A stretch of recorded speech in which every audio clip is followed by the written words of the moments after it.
IT job కోసం try చేస్తున్నారా? Coding tutor లో ట్రైనింగ్ తో పాటు stipend and 100% job guarantee. Khairatabad గణనాథుడు కొలువు తీరారు. ముఖ్యమంత్రి రేవంత్ రెడ్డి తొలి పూజలో పాల్గొన్నారు. ప్రస్తుతానికి భక్త జన కోలాహలంతో ఇక్కడంతా భక్తులందరూ కూడా విచ్చేస్తున్నారు. మనతో పాటు ఖైరతాబాద్ కార్పొరేటర్ గారు ఉన్నారు, విజయారెడ్డి గారు. వారితో మాట్లాడదాం.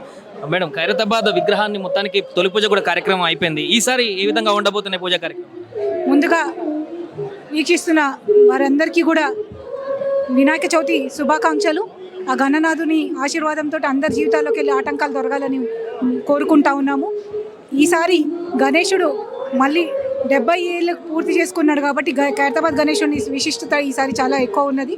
అదేవిధంగా లాస్ట్ టైం PCC అధ్యక్షుడిగా ఇక్కడికి వచ్చి పూజలు అందించిన రేవంత్ రెడ్డి గారు మళ్ళీ అప్పుడున్న ప్రజా వ్యతిరేక పాలన తొలగి ప్రజాపాలన రావాలంటే రేవంత్ రెడ్డి గారి ఆధ్వర్యంలో తెలంగాణలో కాంగ్రెస్ ప్రభుత్వం రావాలని మేమందరం కూడా భక్తులం ఎంతో భక్తి శ్రద్ధలతోటి స్వామికి ప్రార్థించాము. ఆ మొర ఆలకించి ఈసారి మొదటి పూజ అయిన ముఖ్యమంత్రిగా చేయడం చాలా సంతోషకరంగా ఉంది. ప్రజాపాలనలో ఉన్న ఆటంకాలను తొలగి తెలంగాణ ప్రజలకు అందరికీ కూడా ఆయన మంచి సేవ చేయగలగాలని ఆ గణేశుని ఆశీర్వాదం అందరికీ ఉండాలని మనస్ఫూర్తిగా కోరుకుంటున్నాను. ఖైరతాబాద్ గణేష్ చరిత్రలోనే ఈసారి హైయెస్ట్గా 70 అడుగుల విగ్రహాన్ని కొలువు తీర్చారు. ఎట్లా అనిపిస్తుంది ఈసారి ఇంత రికార్డు స్థాయిలో నెలకొల్పడానికి?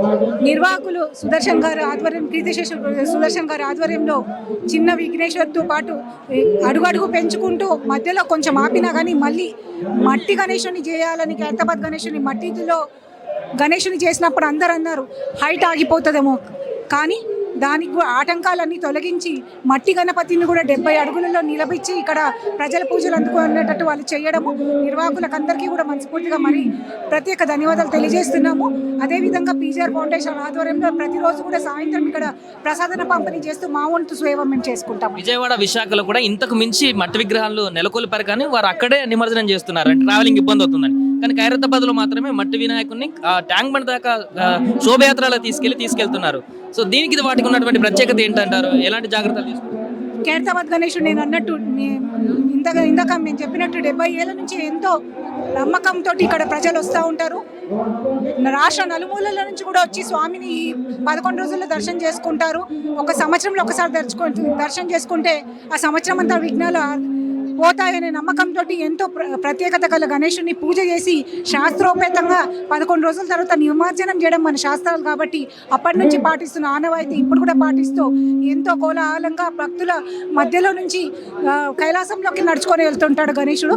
అట్లా నిమజ్జనం చేసి స్వామిని పూజలన్నీ కూడా విఘ్నాలు హరించేటట్టు మేము అన్ని పూజలు కూడా శాస్త్రోపేతంగా జరుగుతుందండి. స్థానిక కార్పొరేటర్ గా మీరున్నారు. 11 రోజుల పాటు నిమజ్జనం అయిపోయే వరకు మీ పాత్ర ఏ విధంగా ఉండబోతుంది ఇక్కడ? చిన్నప్పుడు మా నాన్నగారు పి జనార్దన్ రెడ్డి గారితో గణేశుని దగ్గరకు వచ్చేదాన్ని, స్వామి పూజ చేసేదాన్ని. ఒక అధికారిక హోదాగా ఆయన మాకు అవకాశం ఇవ్వడము, మేము ఇక్కడ ప్రతి ఒక్కటి కూడా దగ్గరుండి అధికారికంగా ఏవైతే పనులు ఉన్నాయో అవన్నీ కూడా సమీక్షిస్తూ ఉంటాం. అదేవిధంగా PGR ఫౌండేషన్ ఆధ్వర్యంలో కూడా ఈ 11 రోజులు ప్రసాద పంపిణీ భక్తులకు చేస్తూ ఉంటాము. మా వంతు కృషిగా స్వామికి సేవలు అందించుకుంటూ ఉంటాము.